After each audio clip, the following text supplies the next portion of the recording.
है everyone, welcome to IFS. तो dear CUET PG aspirant, ठीक है।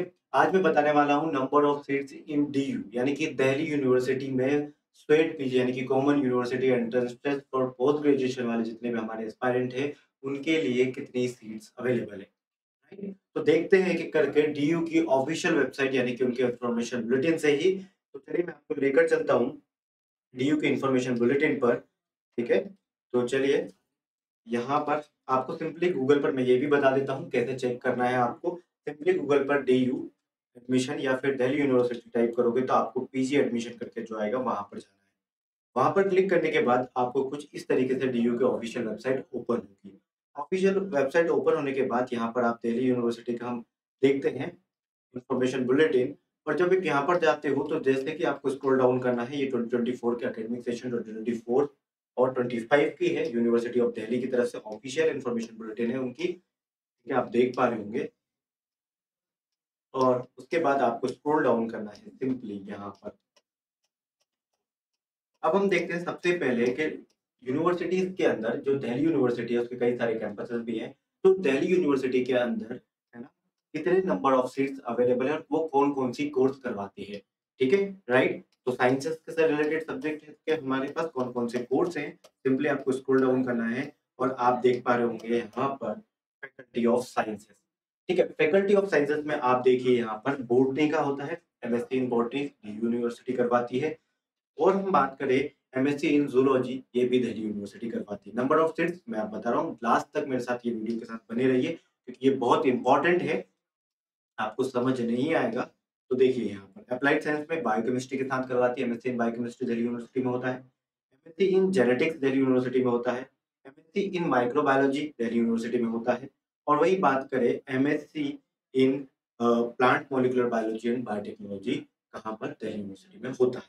अब हर एक यूनिवर्सिटी मतलब दिल्ली यूनिवर्सिटी के अंदर जितने भी कॉलेजेस इंस्टीट्यूट आते हैं उनकी कितने नंबर ऑफ सीट्स होती हैं और कितनी आपके लिए रिजर्व्ड है और कितने दिल्ली यूनिवर्सिटी वालों के लिए रिजर्व्ड है। मेन बात ये है, आपको ये देखना है। तो चलिए मैं आपको लेकर चलता हूँ सबसे पहले यहाँ पर। ठीक है,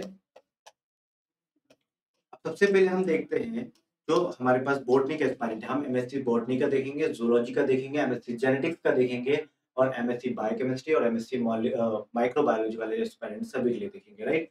यहाँ पर आप देख पा रहे होंगे एमएससी बॉटनी के लिए। अब एमएससी के बॉटनी के लिए आप देख पा रहे हैं यहाँ पर एमएससी बॉटनी वाले जितने हमारे एस्पायरेंट है मैं उनको बता दूं, ये उनके लिए कैटेगरी। अब यहाँ पर कैटेगरी 1 और कैटेगरी 2 है, number of seats allocated for category 1 and category 2। अभी कैटेगरी 1 के लिए अलग सीट देख पा रहे होंगे आप डिपार्टमेंट ऑफ बॉटनी में, यानी कि यहाँ पर दिल्ली यूनिवर्सिटी के अंदर डिपार्टमेंट ऑफ बॉटनी में 11 सीट्स हैं। वही हंसराज कॉलेज में कैटेगरी 1 वालों के लिए 2 सीट्स हैं। ऐसे total number of seats unreserved category 22 है, 8 फॉर एससी और 4 फॉर एसटी। और ओबीसी वालों के लिए 12 सीट्स हैं और ईडब्ल्यूएस कैटेगरी वालों के लिए 4 सीट्स हैं। बट ये तो कैटेगरी 1 की हुई, ऐसे कैटेगरी 2 में सीट्स हैं, राइट। तो ये कैटेगरी 1 और कैटेगरी 2 क्या है? तो कैटेगरी 2 और कैटेगरी 1 में क्या डिफरेंस है? यदि आप स्वेट पीजी का आपने एग्जाम दिया है, आप स्वेट पीजी का एग्जाम दिया है आपने, वो भी पेपर कोड बोर्डने वालों के लिए है, एक-एक करके हम देखेंगे सभी के लिए। एससीक्यू P07 के साथ दिया है पेपर कोड, यदि एससीक्यू P07 है, तो आपके लिए आपने बैचलर डिग्री कहाँ कहीं से भी वेल रिकॉग्नाइज्ड यूनिवर्सिटी से की है, चाहे वो बॉटनी में की हो या फिर बायोलॉजिकल साइंसेज में या फिर बायोकेमिस्ट्री में या बायोटेक्नोलॉजी में या फिर एनवायरमेंटल साइंसेज में या फिर माइक्रोबायोलॉजी में या फिर जेनेटिक्स में या फिर एप्लाइड लाइफ साइंसेज में या फिर बायोसाइंस में या फिर बायोफिजिक्स में या फिर एग्रीकल्चरल साइंस में या फिर लाइफ साइंस में, ठीक है, किसी भी वेल रिकॉग्नाइज्ड यूनिवर्सिटी से की हो, तो आप कैटेगरी 1 की सीट्स के लिए एलिजिबल हो और स्वेट पीजी का एग्जाम दिया हो, राइट? आप कैटेगरी 1 के लिए। तो कैटेगरी 2 के लिए कौन एलिजिबल है? जिन्होंने दिल्ली यूनिवर्सिटी से बीएससी ऑनर्स बॉटनी में किया है, वो कैटेगरी 2 के लिए एलिजिबल है, राइट? आपने सही सुना। बट कैटेगरी 1 में कौन से लोग आएँगे? तो कैटेगरी 1 में अदर देन डीयू वाले आएँगे सारे, ठीक है? एक तो ये बात हो गई। सेकंड, डीयू वाले भी आएँगे वो जिन्होंने बीएससी ऑनर्स बॉटनी के साथ नहीं किया हो और किसी बीएससी और किसी सब्जेक्ट में बीएससी किया हो, ठीक है? आप समझ रहे हो? कैटेगरी 1 में वो लोग आते हैं जिन्होंने दिल्ली यूनिवर्सिटी के अलावा कहीं से भी बीएससी डिग्री इन सब्जेक्ट में गिवन सब्जेक्ट में की हो, ठीक है? उसके अलावा कैटेगरी 1 में वो लोग भी आते हैं जिन्होंने डीयू से ही बीएससी की हो other than BSc honours in botany, ठीक है? और यदि और कैटेगरी 2 में सिर्फ और सिर्फ वो लोग आएँगे जिन्होंने बीएससी ऑनर्स की है बॉटनी में, वो भी दिल्ली यूनिवर्सिटी से। तो उनकी सीट्स देखो आप, कैटेगरी 2 में यानी कि कैटेगरी 2 के पास रिजर्व्ड कैटेगरी बोल सकते हो आप फॉर डीयू दिल्ली यूनिवर्सिटी के ही जितने सारे स्टूडेंट हैं उनके लिए है कैटेगरी 2 और उनमें भी किसके लिए है जिन्होंने बीएससी ऑनर्स बॉटनी के साथ किया है। राइट? तो हंसराज कॉलेज, हिंदू कॉलेज, ठीक है? Ramdas Miranda house, Shri Guru Tegh Bahadur Khalsa college, इनमें टोटल नंबर ऑफ सीट्स यहाँ पर गिवन है गाइस। तो ये बात हुई हमारी बॉटनी के लिए। ज़ूलॉजी के एस्पायरेंट जितने भी हैं, उनको मैं बता दूँ आपके लिए कितने नंबर ऑफ सीट्स हैं यहाँ पर, देखते जाइए मेरे साथ। तो ये रहे आपके जो ज़ूलॉजी वाले स्टूडेंट हैं हमारे। तो जिन्होंने भी HCQ P17 open code sorry soil paper code का एग्ज़ाम दिया है, उनके लिए मैं बता दूँ, ठीक है? जो कैटेगरी 1 और कैटेगरी 2 में सीट्स देख सकते हो 24 है कैटेगरी 1 में, अनरिजर्व्ड के लिए 9, एससी के लिए, एसटी के लिए 4 है, 16 ओबीसी के लिए है और वही ईडब्ल्यूएस कैटेगरी के लिए यहाँ पर 5 सीट है कैटेगरी 1 के लिए, यानी कि आप सारे एस्पायरेंट के लिए। बट ठीक है? तो जिन्होंने बीएससी ऑनर्स ज़ूलॉजी वो भी दिल्ली यूनिवर्सिटी से किया है, उनके लिए कैटेगरी 2 का कैटेगरी सीट्स है, ठीक है? रिजर्व्ड है फॉर दिल्ली यूनिवर्सिटी स्टूडेंट जिन्होंने बीएससी ऑनर्स किया है ज़ूलॉजी के साथ दिल्ली यूनिवर्सिटी से। तो कैटेगरी 1 में आप सारे लोग हो जिन्होंने स्टूडेंट पीजी का एग्जाम दिया है और वेल रिकॉग्नाइज्ड यूनिवर्सिटी में, ठीक है? वेल रिकॉग्नाइज्ड यूनिवर्सिटी में बीएससी किया हो, वो भी ज़ूलॉजी में या फिर बायोलॉजिकल साइंस में या फिर लाइफ साइंस में, ठीक है? क्लियर है? तो वो सारे स्टूडेंट यहाँ पर इस कैटेगरी में आएँगे, कैटेगरी 1 में। अब हम बात करते हैं बायोकेमिस्ट्री वाले एस्पायरेंट के लिए। तो जितने भी हमारे स्टूडेंट हैं बायोकेमिस्ट्री वाले, उनको मैं बता दूँ जिन्होंने बीएससी बायोकेमिस्ट्री में किया है, ठीक है? तो यहाँ पर भी कैटेगरी देख लीजिए एक बार, 3 सीट्स है डिपार्टमेंट ऑफ बायोकेमिस्ट्री, सिर्फ बायोकेमिस्ट्री की total seats for student PG aspirant other than DU university student, उनके लिए 3 सीट है, अनरिजर्व्ड के लिए, एससी के लिए 1 है, एसटी के लिए 0 है, ओबीसी के लिए 2 है और ईडब्ल्यूएस के लिए 1 सीट है। याद रखिए और जो कैटेगरी 2 है, ये सिर्फ और सिर्फ BSc honours in biochemistry Delhi university के जितने भी स्टूडेंट हैं जिन्होंने बीएससी ऑनर्स में किया है बायोकेमिस्ट्री के साथ, तो वो कैटेगरी 2 में आएँगे। कैटेगरी 1 में आप सारे स्टूडेंट आएँगे जिन्होंने बीएससी किया है लाइफ साइंस में, वो भी वेल रिकॉग्नाइज्ड यूनिवर्सिटी के साथ, राइट?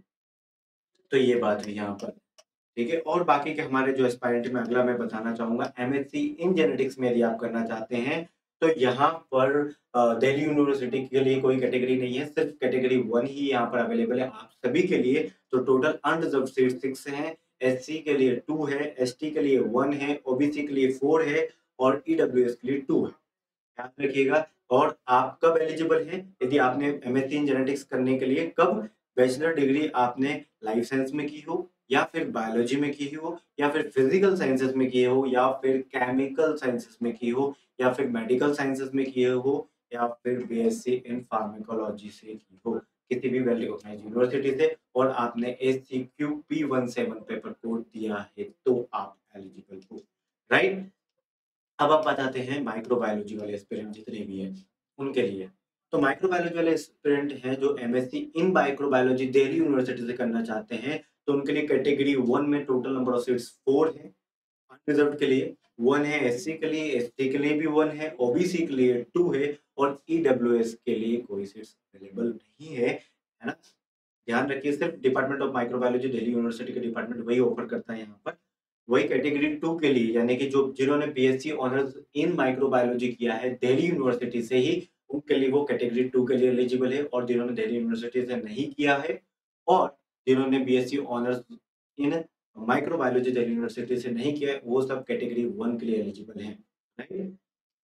अब आगे चलते हैं, एक और एस्पिरेंट जो हमारे हैं plant molecular biology and biotechnology से आप करना चाहते हैं, तो आपके लिए एस्पिरेंट, ठीक है? कैटेगरी जिन्होंने दिल्ली यूनिवर्सिटी से किया उनके लिए कोई कैटेगरी यहाँ पर अवेलेबल नहीं है, सिर्फ कैटेगरी 1 में total number of unreserved category के लिए सीट्स हैं 6, एससी के लिए 2 हैं, वही एसटी के लिए 1 है और ओबीसी के लिए 4 है और ईडब्ल्यूएस के लिए 2 सीट्स अवेलेबल हैं। और एलिजिबिलिटी क्राइटेरिया मैं यहाँ पर बताना चाहूँगा बैचलर डिग्री इन बायोलॉजिकल, ठीक है?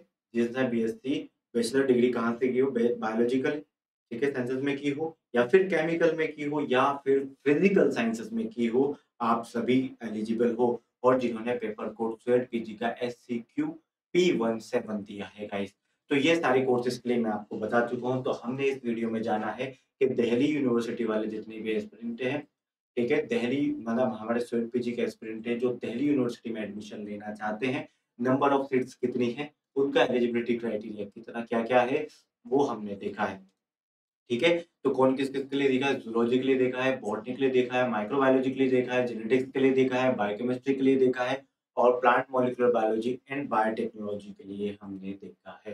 Guys, thanks for watching this video. यदि आपको वीडियो पसंद आया हो और किसी पे वीडियो बनाना चाहते हो, बनवाना चाहते हो, तो आप इसी वीडियो के नीचे कमेंट बॉक्स में ज़रूर मेंशन कीजिए और आपने हमारा चैनल लाइक नहीं कर रखा है या शेयर नहीं कर रखा है या सब्सक्राइब नहीं कर रखा हो, तो करिए और ज़्यादा से ज़्यादा लोगों तक इस वीडियो को शेयर कीजिए। Till then bye bye, take care and happy learning guys. और किसी वीडियो के लिए आप बाकी सारे वीडियो के लिए और कोई भी वीडियो आप जानना चाहते हो तो हमारे इसी चैनल के साथ बने रहिएगा।